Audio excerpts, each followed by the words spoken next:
முள்ளிப்பாடி தேவாலயத்தில் கர்த்தரிடமே மண்டியிட்டு தன் கைவரிசையை காட்டிய ஆசாமி பக்தன்.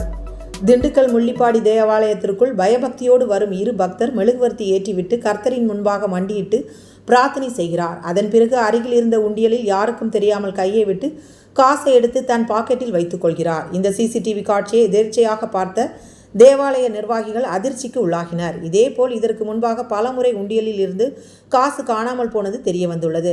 அதன் பிறகுதான் இந்த பக்தர் பயபக்தியோடு தேவாலயத்திற்கு வந்து கர்த்தரின் முன்பாக மண்டியிட்டு பாவ மன்னிப்பு கேட்டுவிட்டு ஆலய உண்டியலில் இருந்து காசை திருடி வருவதை வாடிக்கையாக வைத்திருந்தது அறியப்பட்டுள்ளது.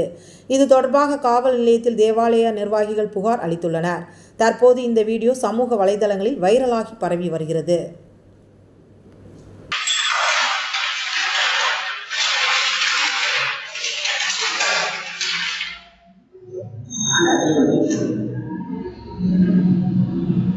Thank you.